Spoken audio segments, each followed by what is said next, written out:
Welcome to our special Thursday episodes of the Wrestling Inc. podcast. I'm Raj Giri. And, we have a rotating panel here every Thursday so far. We've been experimenting with this Thursday night podcast this month where we not only talk about wrestling, but also some other topics out there in pop culture. This week, it's a couple of Wrestling Inc. old G's. My old podcast partner, Glenn Rubenstein. Glenn, how are you doing? Doing well. And somebody, please get this man some caffeine. Get him some sugar. Good Lord, Raj. I have seen you at the end of WrestleMania weekend sound like you have more energy than you do right now. It's been a tough week. Yeah. Yeah. So basically every year after the Super Bowl, we do this detox. I've been doing it for like 10 years. Last year I didn't because it was pandemic and I couldn't give up the wine.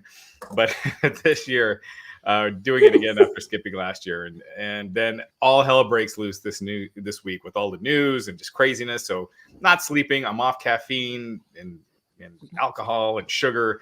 So it's been a rough week so far. Issa, how are you? I'm doing well. I'm doing better than you with this no caffeine. I don't know why you're doing this to yourself. gotta shed those winter pounds and get back motivated to go to the gym because it's been like a month and a half since I've been. Obviously a really crazy week. Real quick in the chat, Ryan Ramirez, thank you so much. Love y'all's content. Y'all truly keep me sane with 4 kids, always around, and with everything else going on. Y'all are a great way to spend time together in this awesome community. Very cool. Thank you, Ryan. Thank you very much.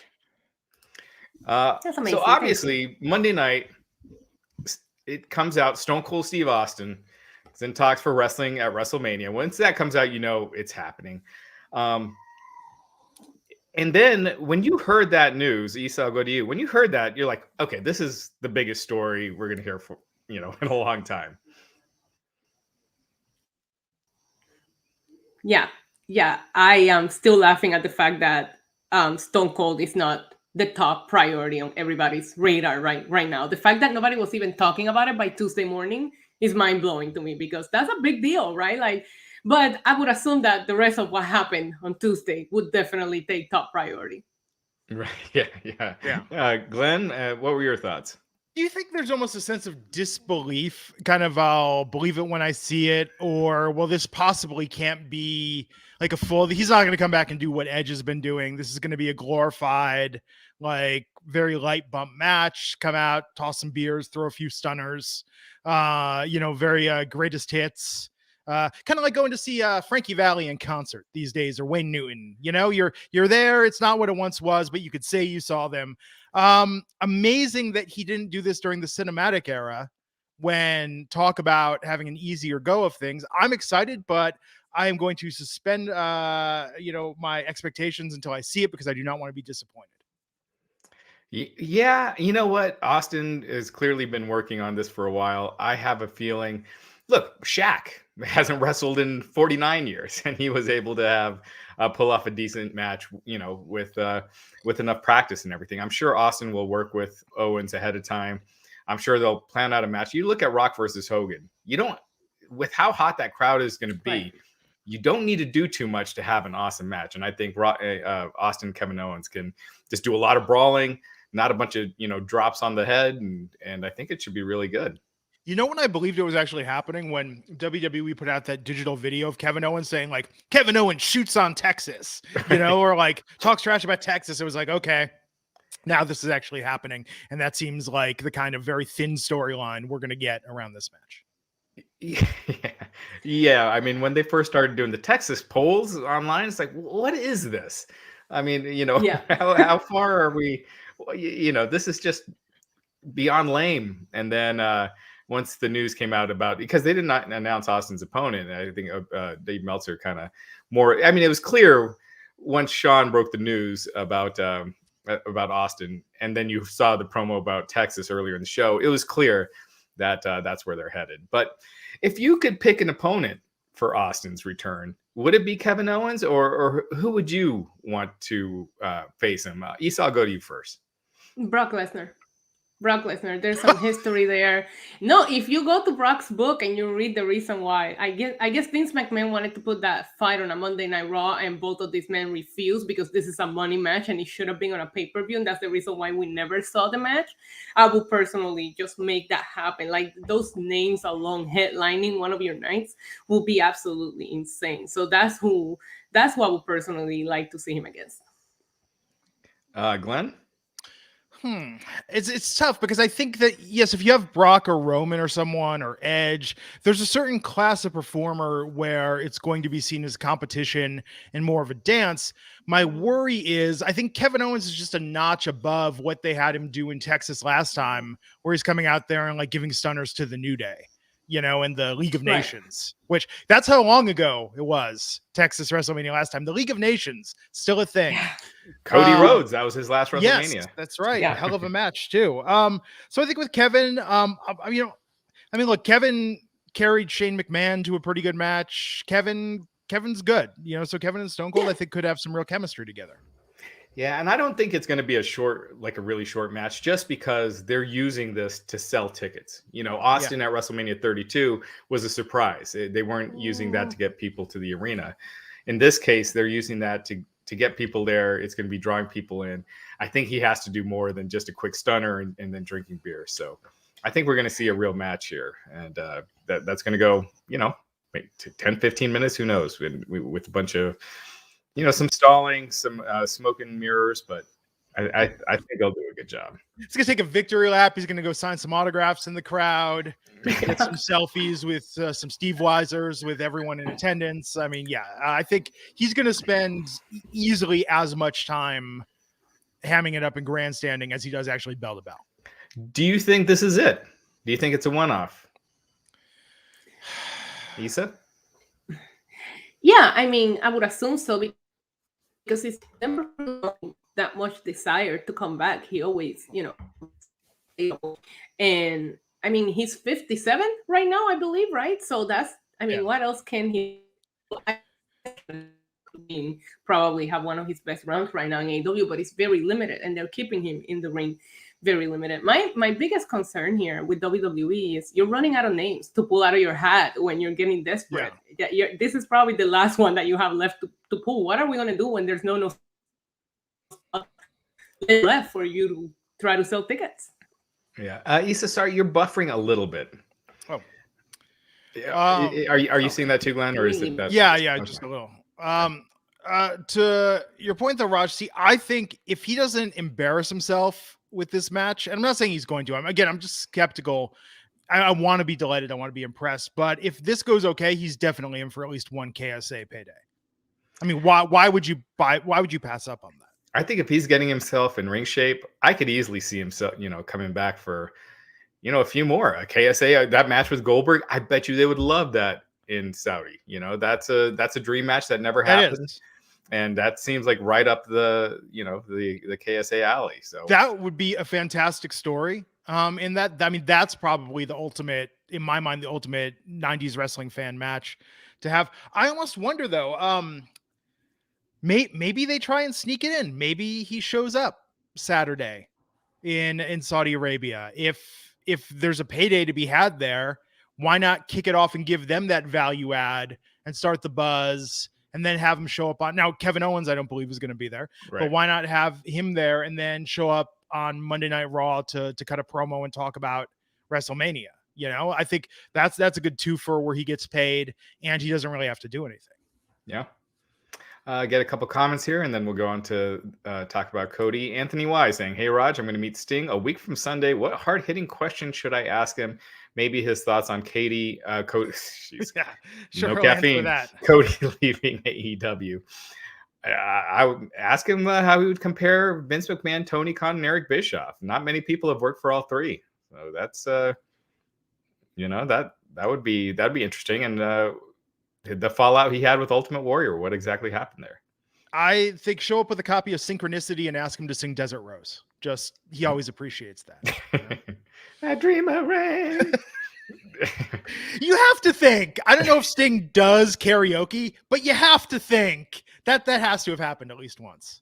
Heather Abood saying, "Hi, my faves." Hi, Heather. Gualberto Maldonado saying, what's your preferred match for Cody at WrestleMania? We'll get to that here in a second. And also, Bit Milligan, we'll also get to your question about what we think of Alexa Bliss in the women's Elimination Chamber match. All right. So, as we mentioned, Austin's was the biggest story in wrestling for about 12 hours. Then, Tuesday morning, Cody Rhodes releases a statement. He's done with AEW. Tony Khan follows suit, thanking Cody for his contributions. Apparently, they had been negotiating. Cody had been, basically staying with the company, not being under contract, but working like he's still a part of the company. Something happened in the last few days, or basically since Friday on, something happened. Things fell apart, and Cody's completely gone. And Brandi is as well. And it came out that Cody's been talking with WWE. Justin Barrasso, Sports Illustrated, breaking that the belief is that Cody's going to WWE. He could be filming vignettes as soon as this weekend. And he's believed to be going to the Performance Center this weekend. But Brandi is not part of the deal. So she will not be joining Cody in WWE. So I was pretty surprised with that. A lot to get into with this. Issa, let me go to you first. Of all the AEW top level star, the EVPs, I'll just leave it at the EVPs. Is this probably the most surprising, of who can go to WWE between Kenny Omega, the Young Bucks, and Cody? Yeah, even past the EVPs, even looking at the pillars when it comes to the wrestlers, that they see at the faces of the company. I think Cody Rhodes would have been my last guess. I thought Cody Rhodes was AEW for a while. But when now that you think about it more, now that the news are out and we have 2 days to analyze it, it's like he did it to WWE. I'm not trying to use the once a cheater, always a cheater, but it shouldn't surprise them. There's just, like you said, there's so much to get into. There's 2 sides of the story, and I'm not sure we'll ever hear the full version of it. Yeah. Yeah. See, I thought him leaving. I mean, I think he actually, for me, him and Jericho would be the most likely to go. But what's surprising to me is that his arc, this is almost like She's All That. Like he's dumped, he's spurned, he's feeling like he's not getting the attention. He goes, he works on a project girl like Lainey. He falls in love. And then when his ex wants him back, he realizes, I don't need you anymore. I've moved on. But no, Cody going back. Could you imagine if She's All That? That was the ending. Freddie Prinze Jr. was just like, okay, I'll go back to my hot ex-girlfriend. Sorry. But no, I think for Cody, he was out to prove something from the get-go when he left this company. He's basically, like, his goodbye message was along, I'm going to go out and show you what I'm worth. I think he's clearly carried a lot of weight with the legacy with, his father. But I think he's kind of got some daddy issues with Vince as well. And I think for him, this is very fulfilling to have Vince want him, need him, and come to the table beyond what Cody or beyond what Tony Khan was willing to do. So this is big. But let me tell you this though, Raj, I lately have been saying I'm going to start doing hot takes for the sake of hot takes and calling some weird shots because they only remember when you're right in this business. Everyone forgets when you're wrong. The thing about Cody getting the booking power stripped from him makes me think maybe I wasn't so nuts that NXT could be in his future. No way. You don't think Cody is not going to NXT? No, not as a talent, but he's got a greater role in WWE. NXT right now, I mean, HBK is kind of like, the babysitter when your mom's away on business. I could see him coming back to wrestle, but also he wants to do booking. He's not going to get to book on the main roster. So what you're saying is that WWE loses the wars so badly that they fire Triple H and bring someone from AEW to do the job because that's how crappy NXT did on the wars. They have a deal where he's allowed to wrestle. And remember, like he said he wanted to, we're hearing this backstage chatter. He saw booking as part of his father's legacy. Dusty booked in NXT, produced in NXT, coached in NXT. I could see Cody wanting to structure a bigger deal. And here's the other reason why, Raj. You get more money. Remember, he's been producing his own reality show. He's been doing these game show appearances. There's a big difference between the money you can get coming in as strictly on-air talent and coming in with like a producer title or doing something bigger. So I wouldn't discount that he's gonna have a bigger, I think we're gonna see him in the ring in WWE, but I think he's gonna be given a bigger opportunity, and they're gonna need to give him that to justify the paycheck he wants. Yeah. And we'll see. He obviously he's gonna get a very good money deal going to WWE. The reason why I didn't think he would go, or he'd be the least likely, is just because he's so ingrained in that Warner Media family, and his wife Brandi is chief branding officer. So they're both executives, getting executive benefits, and he's on they're a part of a reality show. He's on another reality show. So not only is he giving up his executive positions, he's also giving up 2 reality shows that he was on, and a high-paying gig, on his own as a talent with AEW. So just with how and all the media stuff, when Shaq was there, he's the one that was involved in that match. So he was just so ingrained with that. But I also did hear the stuff about Cody being unhappy once and he didn't just take away the booking power from Cody. Tony basically took full control of booking. Yeah. And some would argue that it's probably for the better. I think AEW Dynamite has been way better the past couple of years than it was its first year.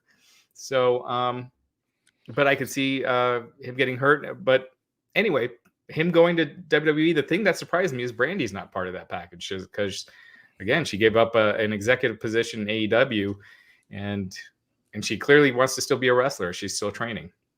And this chatter that's coming out now that, he wanted to be the top guy or highest paid guy or whatever money he's looking for, I don't know. I just think they're not going to be able to match the number just strictly on screen. I think he'll get a short-term pop back in WWE, but this was part of Cody's problem on screen. And credit to him, he's done amazing things with helping build AEW, amazing stuff and becoming a cross media superstar. But Cody as a wrestler, that seems like a small part of his persona and personality. And I don't even know what that is in WWE. Well, Meltzer did mention on Twitter that Cody was making less than $2 million in AEW, and there are a lot of people in WWE that make over $2 million as talent. So it's not inconceivable that if they use him well, that he would be in that area. Now, real quick before we move on, Cody, if he wrestles at WrestleMania, Ashton's asking what's the exact date of Cody Rhodes making a physical appearance in WWE. Look, once we know, we'll tell you. But I have a feeling the Monday after WrestleMania. It's that night or before.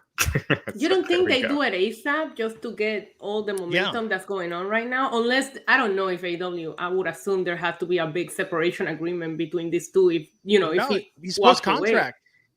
Right, you're right. He's being a free agent. Because in my opinion, if you're WWE, you want him on this WrestleMania. You want to have him on ASAP. Right now, he's the talk of the town, to say the least. So I would like to see him on as soon as possible. Don't have him show up Saturday in Saudi Arabia just because I feel like the pop wouldn't even be close to what he would get if he showed up in the United States. But I will try to get him in there for a WrestleMania match. Who does he go against in Mania though, Isa? I mean, who I would like to see him against, I will put him against Seth Rollins. I think Seth Rollins is very WWE face of the company, and they could really have some fun, promos back and forward. I just really hope that whatever they do with him, just let him come out there and cut like a 20-minute shoot as real as he gets promo, because that's how you should start with him. But do you think he's going to trash? Yes, I hope he's so. Like, I said this on Twitter. I want this to be like when Ice Cube left NWA, and I want him to be comparing Tony Khan to Jerry Heller and just really going for it. Let him go on. So don't get him interrupted right away. But then have somebody like a Seth Rollins come out and make fun of him because he was doing the same thing to WWE years ago when he first started with AEW. Cody was one of the most notorious ones taking shots at WWE. So I think this could be fun if they booked it the way that we would like to see it. Yeah, that would be awesome, but I don't see it happening just because I can't see WWE wanting AEW mentioned on their TV. I can see them letting Cody make some snide remarks, like kind of the type that only people that the internet wrestling community would get. But I don't see that them allowing AEW or Tony Khan or any mentions of that on their TV. Let me dream, Raj. Jeez. Yeah, he just shows up and holding a brass ring, and he kisses it and holds it to the sky. But I like to Raj, he's just gonna show up as freaking Stardust. That's what's gonna happen. I like your Seth Rollins idea. I was saying Edge. You do need, you need a big name, so like a main event guy for him to, if he's going to wrestle at WrestleMania.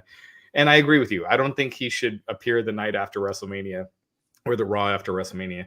I think you got 100,000 seat building. You got to fill 2 nights.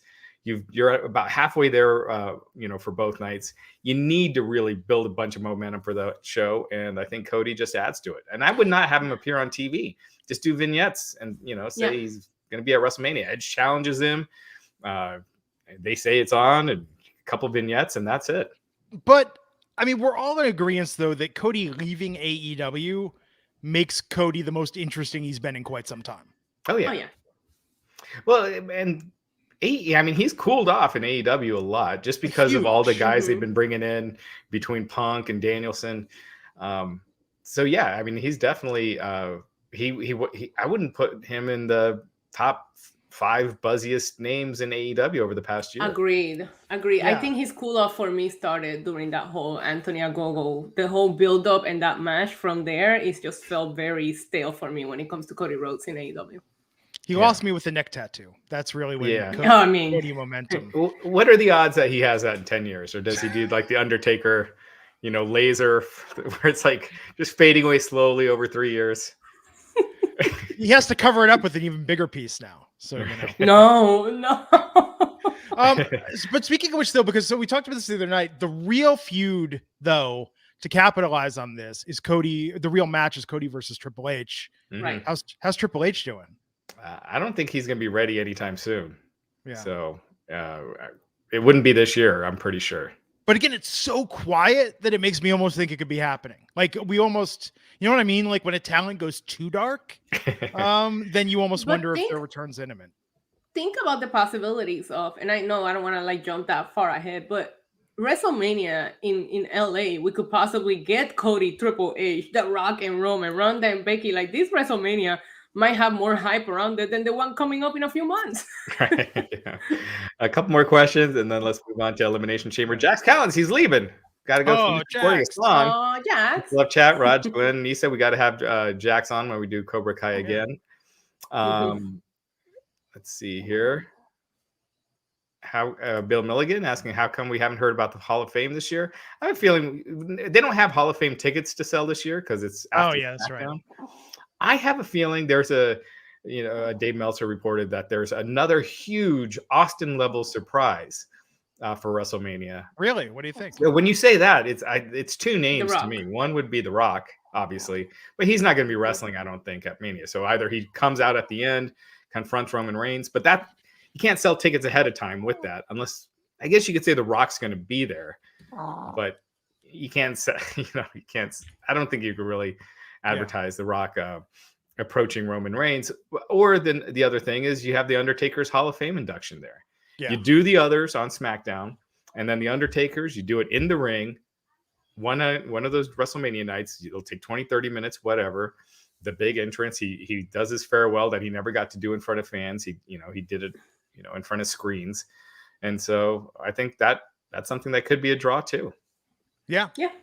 Especially in Texas. Yeah. Joel Wood asking, what percentage would you give Cody of joining WWE? I'm going to go 90%.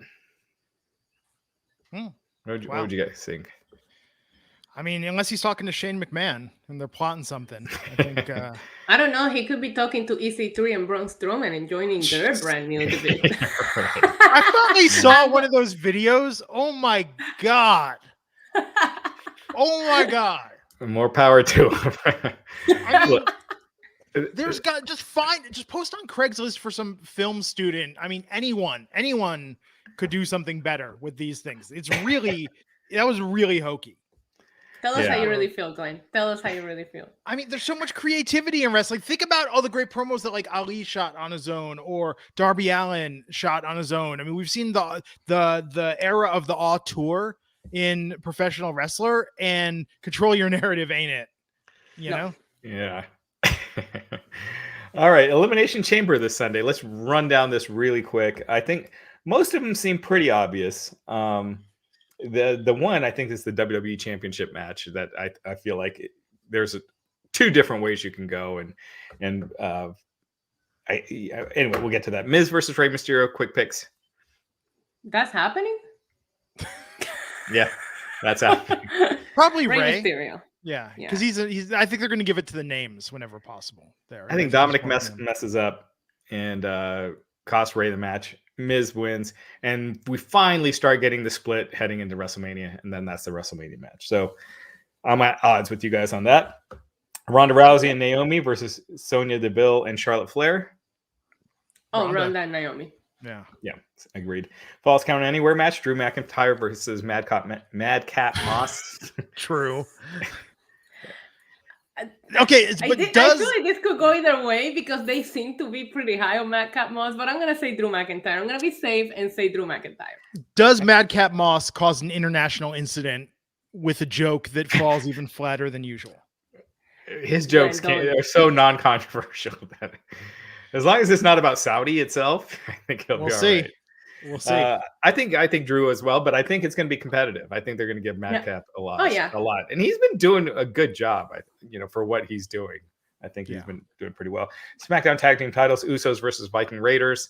Yeah, Usos. Yeah. Raw Women's Title match: Lita versus Becky Lynch. Becky. Universal Title match: Goldberg versus Roman Reigns. Roman is going to Goldberg. I agree, Roman. I can't see them. Yeah, first of all, this is Goldberg's last contract. Obviously, they can always re-sign him for a new deal, but I can't see them after all this time, having Roman lose to Goldberg, even if it's to set up a match with Lesnar at Mania.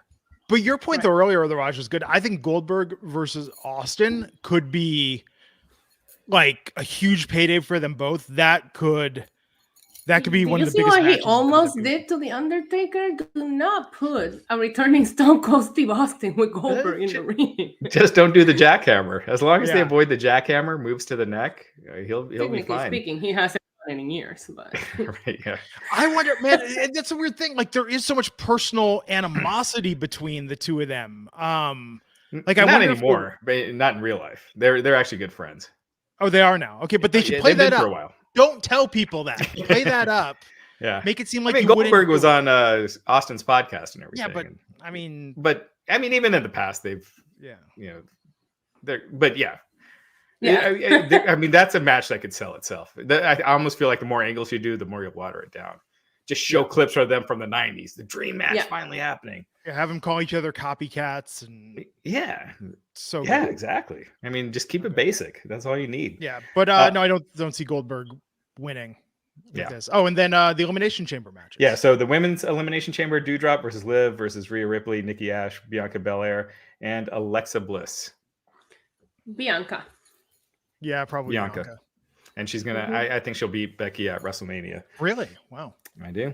I think she has to, with how she's kind of been buried by, not by Becky, by the booking, but beaten by Becky in seconds and then losing, every time she faced her. I think she has to. Finally, the WWE Championship match. Only really two realistic winners, I think, in this. We got Lesnar, Rollins, Austin Theory, Riddle, AJ Styles, and the champion, Bobby Lashley. Two ways you could go. Bobby Lashley wins. You got two world title matches at WrestleMania. It's 2 nights. You got one night with one title match, the other night with the other. Otherwise, you go title versus title, Brock versus Roman, and that just makes it an even bigger match. Which way do you guys think they're going to go? I'm actually torn on this one between Brock and Seth Rollins. Oh, that's where I'm like, I'm in between those two when it comes to that. I don't see Lashley walking out of Elimination Chamber still WWE champion. Man, I hope they hook up some AC or something in those chambers. How hot is it there right now? Is it so warm this time of year? Wasn't it? It was. I mean, I believe it was pretty warm. I feel like we hear that story every time. Let's see. Because the time with Goldberg, that was in like June. So that was, No, it gets up. I mean, it gets up in the 80s. In fact, Saturday is going to be up to a high of 86 degrees. But remember, this is desert weather. Right. Yeah, it's dry. Yes. Literally, humid, that 49% humidity. So I don't know.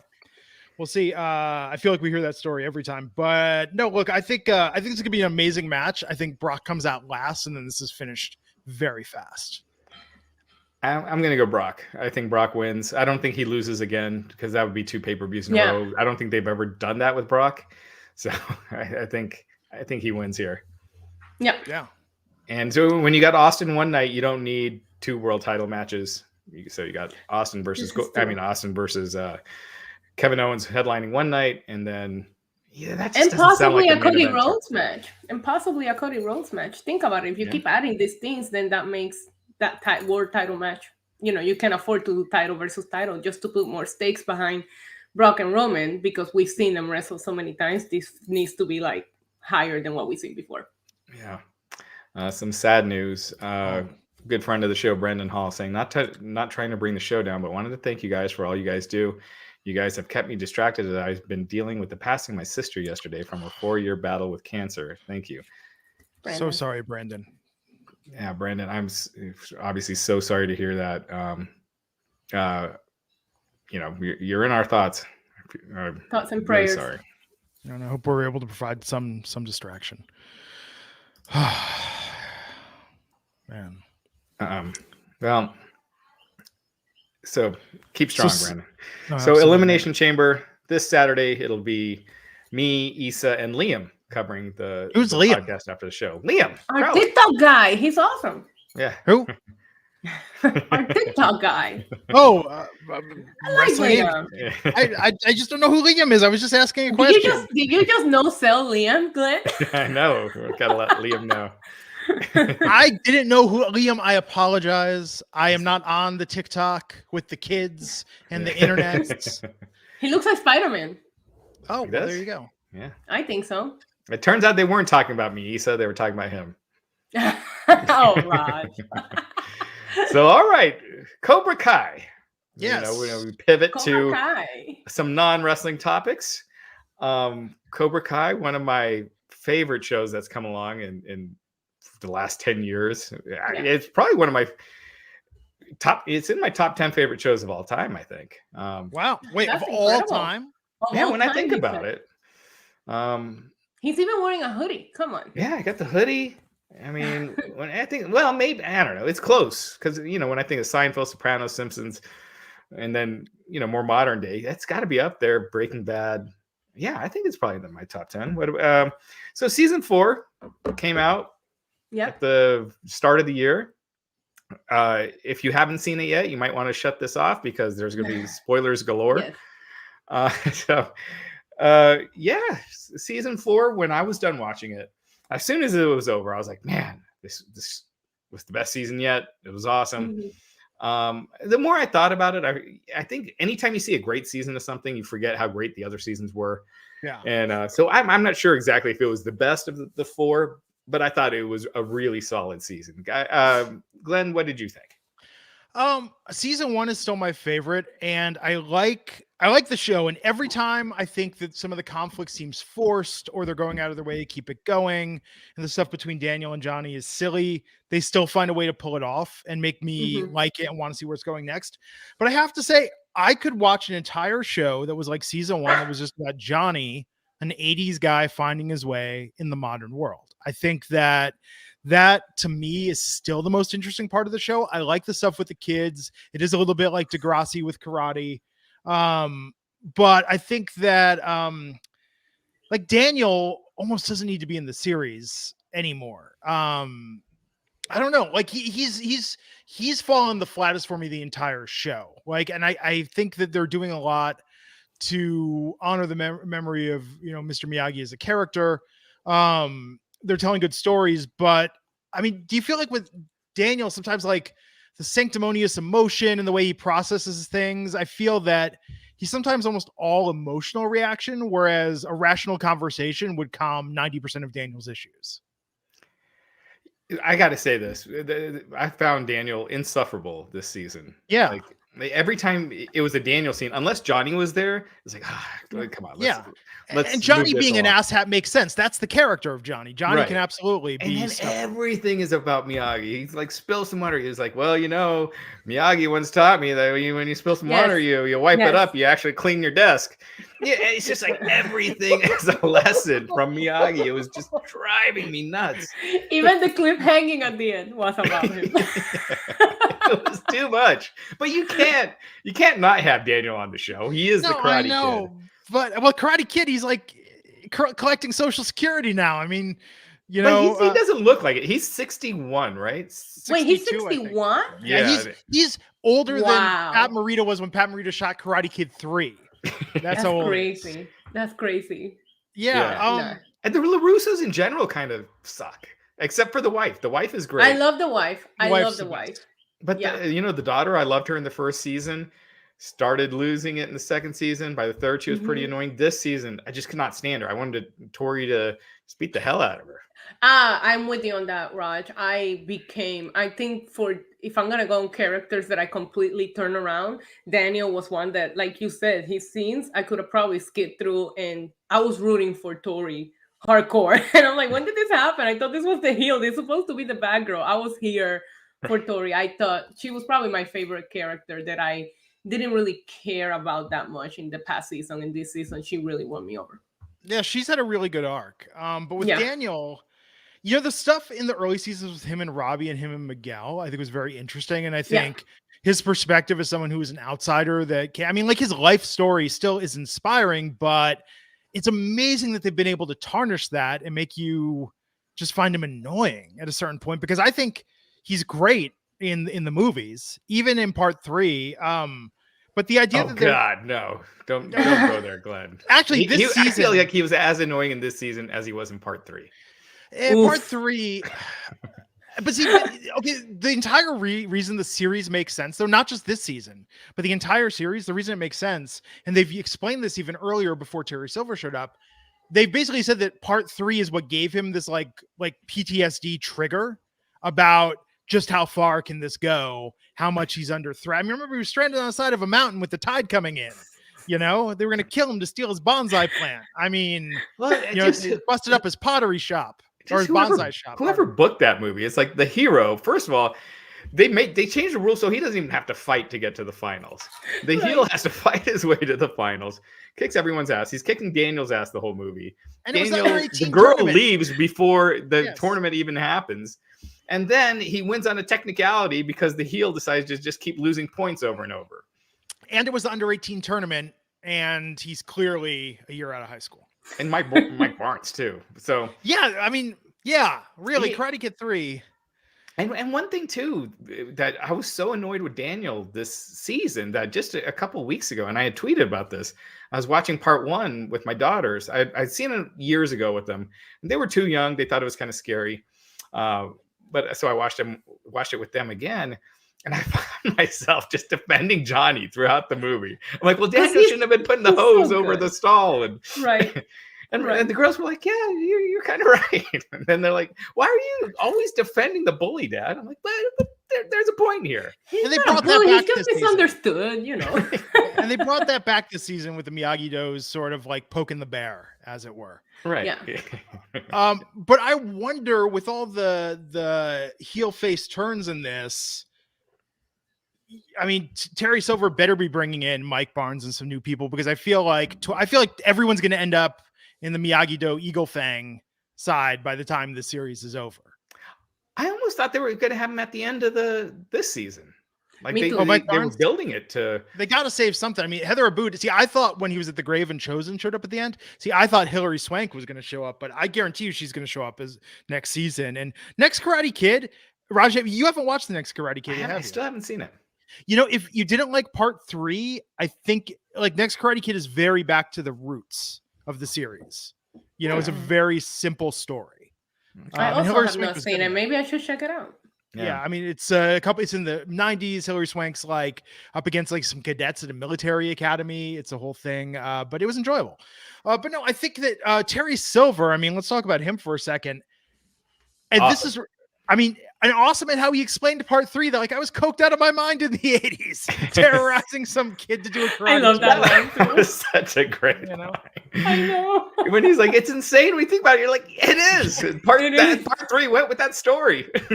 Yeah, but by the end of the season, like he was even crazier. Well, he starts off as a babyface this season. Yeah. And then turns so I feel like Cobra Kai, more than any other show that I've seen, has the heel turns and babyface turns, like so many. And most of them make sense. I feel like Hawk kind of went to extremes with each turn. Yeah. But Miguel, he never turned full heel. Dimitri, he's always been kind of a babyface, but like Samantha turned heel. Macho's kid, you just wanted Kenny he's the to worst. the living crap out of him. And then Kenny turns heel. So I mean, it was Kenny. tons of turns. And now Kreese is turning babyface. How do you go from freaking cosplaying Dungeons and Dragons to like, bro? I was disappointed in Kenny. But so, let's talk about Terry Silver and then go to Kenny because I thought Kenny was great. Terry Silver, just an awesome bad guy, and the way he slowly just gets more sadistic and more sadistic. Because I remember a few episodes in, I was like, he just doesn't look menacing anymore. Like just. His hair and everything, it was actually pretty cool by the, once he brought the ponytail back, because he kind of looked like a cross between Steven Seagal and Christopher Walken. Yes, he did. But yeah, I thought him and Johnny just kind of stole the series or this season. Yes.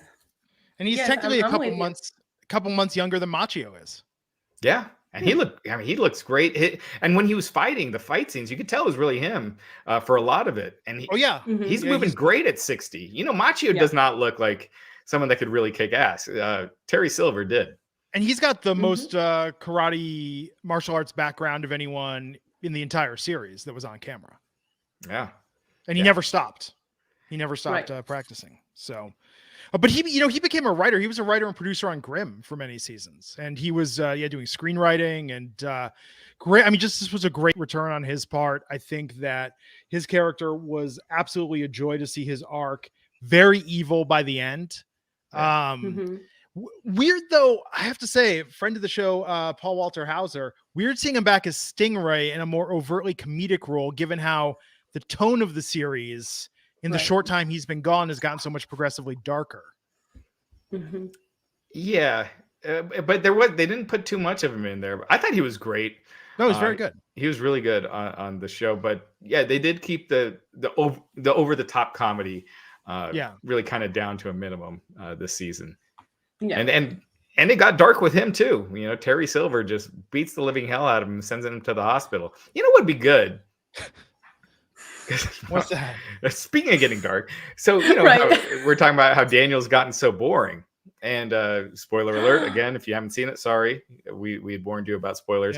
At the end, Cobra Kai wins, and Daniel and Chosen brings back Chosen to help him fight Cobra Kai next season, even though the stip was that they would disband. I'd like to see Terry Silver really mess with Daniel, his business. Like he can afford to. Like he causes the car dealership to go bankrupt. He invests all this money in his competitor, something where he just is really getting Daniel to go, really get depressed and dark. Do you think I wouldn't mind that, because you need to see a twist on Daniel's character. It's almost completely necessary to stay invested in season 5. Something has to happen to where he turns around and changes. Yeah, I think at the end of the series, Daniel LaRusso is like, screw this, I'm going back to New Jersey. Oh, God. It ends up with the drive back in the station wagon. Yeah, that's just the end of the show. That music played. I mean, they got to do something. I don't know where season 5 goes. And so they shot the next season already. Yes. That's already coming out this year. Yeah, and they're working on the next season already. Yeah. So 2 more seasons. At the end of the season, I was like, how far can they go? And you know what? I thought that the last couple seasons as well. Like, where can they really take this? And then the seasons have ended up being great.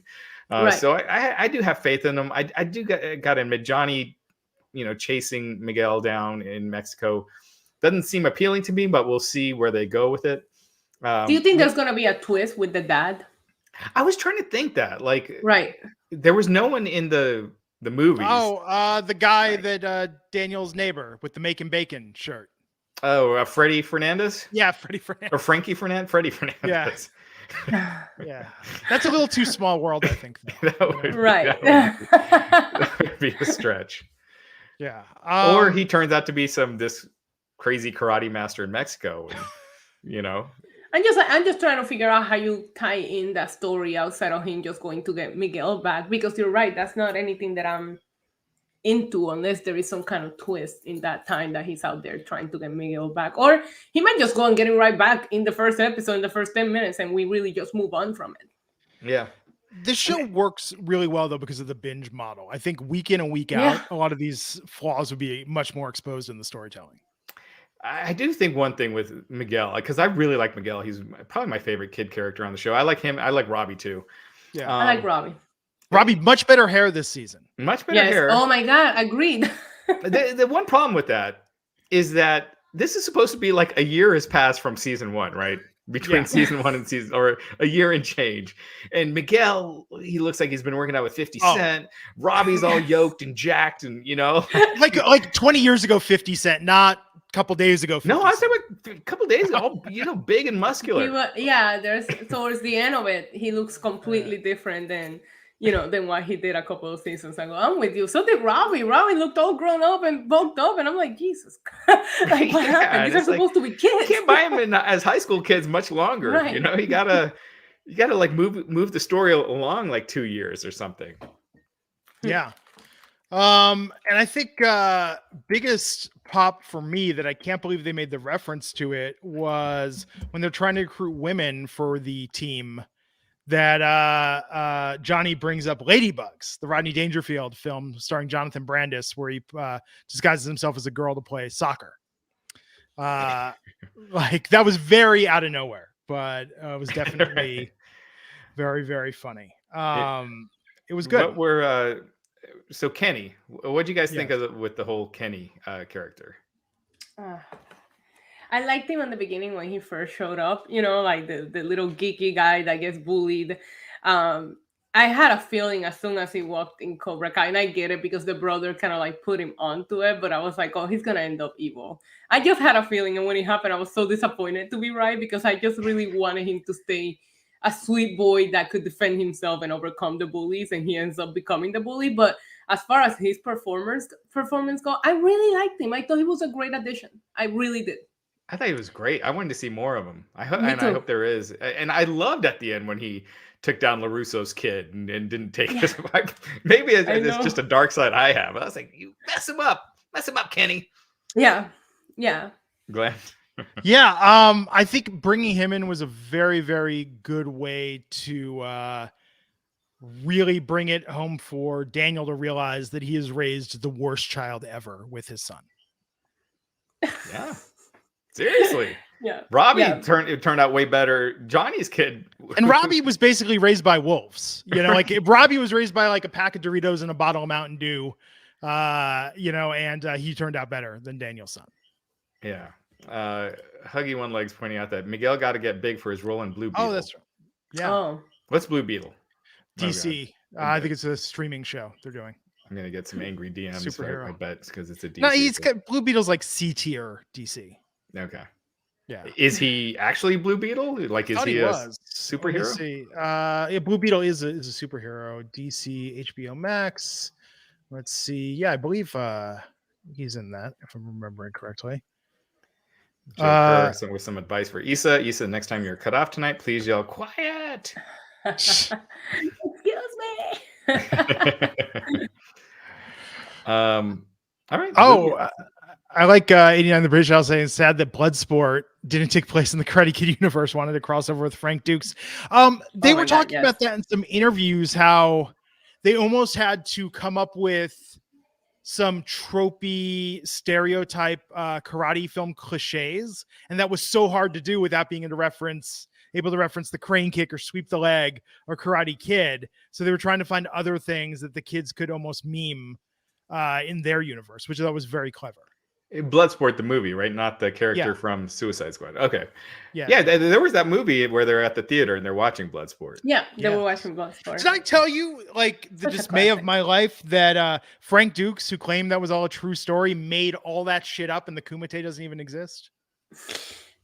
I still haven't seen Bloodsport. What? Raj, do yourself the reaction. Like, this is like Goonies, I understand, but Bloodsport, dude, like this was as much as you like Cobra Kai too. Like, what? I'm so shocked right now. This is what we did at sleepovers in the late 80s and early 90s. We watched Bloods, but this is the reason why you had HBO. It's sad. I've seen like Steven Seagal, like Hard to Kill, like forget that. Universal Soldier I saw, but karate. You need to. We need to end this right now, and you need to go watch Bloodsport. Dude, Bloodsport is like legitimately, like one of the best martial arts films. Yeah. A lot of shock and awe in the chat. Yeah. Oh my God. Wow. It's so good. It's so good. I feel like that's the reason why I like combat sports and violence. It's because my dad made me watch Bloodsport when I was like Kickboxer is like a watered down version of Bloodsport, but Bloodsport's like the OG Van Damme film. But so I want everyone to Google this because the other night we were watching something and I was like, holy shit, this kind of proves the realism of Cobra Kai. Is you watch this show and you think there's got to be some kids that are like, hey, I just wanted to learn karate, man. I don't need to be in these weird dojo wars. Right? And like these kids take it seriously and they're militant. We're watching an old recording from the 90s the other night from like the New Jersey, New York area. And we see a commercial for something called Tiger Schulman Karate. And Google this on YouTube. Watch these commercials from the 90s. It's like an army of little kids in gis, like using nunchucks and like breaking boards. And I'm just like, holy shit, I believe Cobra Kai could happen now. Like this actually is the closest thing to reality I've seen with that. It's not learn self-defense. It's like, this is a militant fighting squad. So apparently these sort of dojos really exist. Wow. Oh, they do. They do. Oh, that's good to know. So, oh gosh, oh no, you thought I got shit for that one. Wait for you still haven't seen Predator either, right? And, are you serious? I haven't seen it yet. Predator's a very long movie, and like a lot doesn't happen. I actually think Predator 3 is my favorite of the. You know what? That's one of those movies that I can't even remember. I know I've seen it and I remember it vaguely. That might be one that I go back and watch now and see my opinion of it now, like years later. Because you ever go back and watch something that you like, Karate Kid. I started watching it when I got into Cobra Kai. I went back to it and I enjoyed it a lot more than I did when I originally watched it years ago. So I started watching Cobra Kai season 1 with my oldest daughter. She's almost 13. I forgot how kind of dirty it can be, like with how much sexual humor there is in that first season. So now I'm like, there is. I'm having to screen the episodes first. There's one scene where the kids are like watching porn.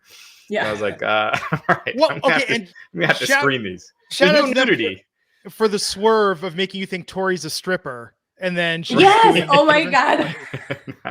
I really thought that's where they were going with that too. Yeah. Say Josh saying, LOL, I'm already over the Cody stuff. It's been 2 days. Wrestling moves fast, man. We're on to something else now, you know? I know. Yeah.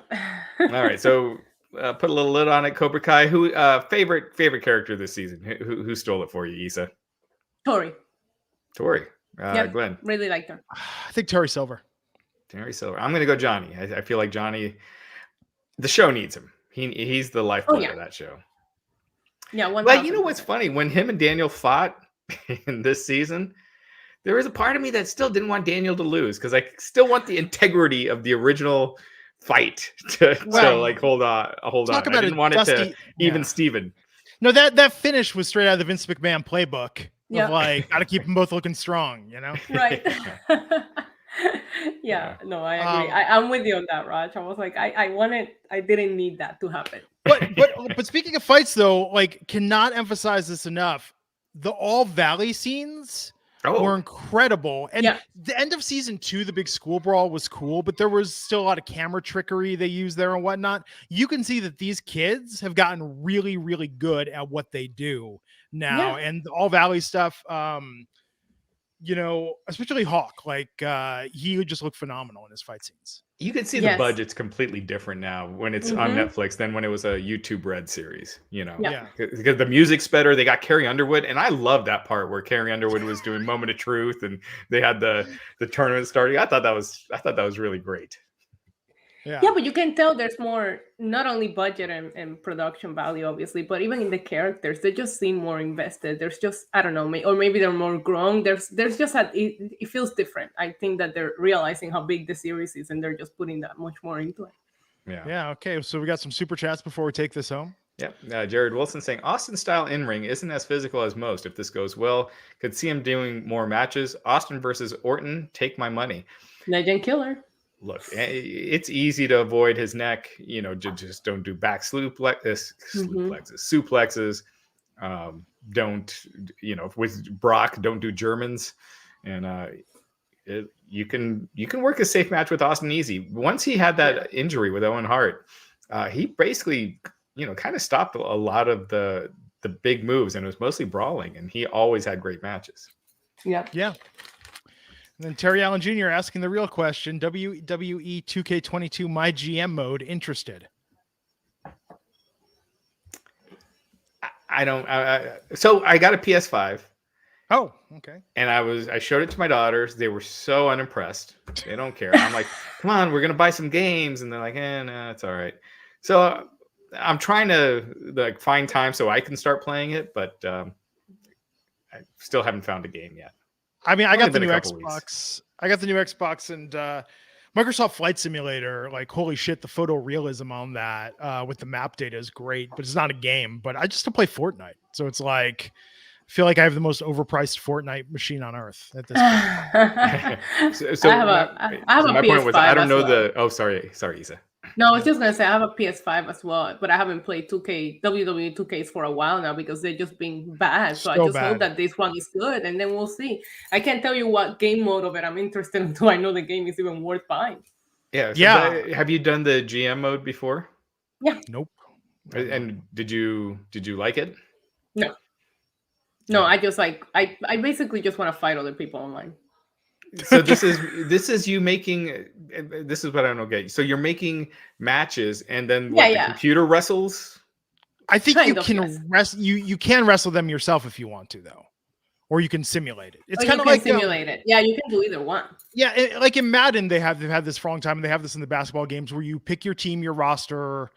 So in this case, it's like brand, you're doing Raw or SmackDown, and then you can decide, like, you could be one of those insane people that's like, I'm going to play every game in my season in Madden, or you could just say, let's computer simulate it, and I'll just play the Super Bowl or whatever. Right. What drives me crazy? This drove me crazy with the PS5.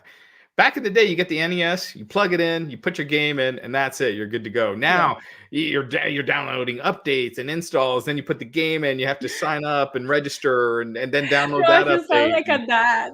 Yeah, old man Gary over these here. days. It takes like an hour before you can actually start. Even longer than that before you can play a game. Anyway, get off my lawn. Well, this was fun. We got to get this crew together again. Wait. Now that we got you here, me and Glenn, are we gonna reunite for a Thursday night and speak about Yellow Jackets? Are you gonna watch Yellow Jackets, and are we gonna do this and talk about our favorite show next? And when does the season end? Or has it's already ended. You can go and binge it right now. Mm-hmm. Okay, I'm in the middle of Succession. After Succession, Yellow Jacket, and let's do it. Sounds good. Perfect. All right. Well, I think you're gonna like it. Glenn, Issa, Glenn, we hadn't done one in a while. We did 2 this week. Issa, we're going to be back on Saturday, and everyone else, check out tomorrow night. Issa, and Glenn and Alfred will be back for the wrestling podcast right after SmackDown and Rampage. And forget Rampage, we're just watching Level Up, NXT Level Up. NXT Level Up. We need to add that on the Friday night lineup. Hey. and so join us Saturday night after Elimination Chamber. Saturday late afternoon, actually, for most of you. Elimination Chamber. We'll go over the entire card, talk about our WrestleMania picks, what's going to happen. And thank you, as always, for joining us here on the Wrestling Inc. podcast. Take care. Thanks.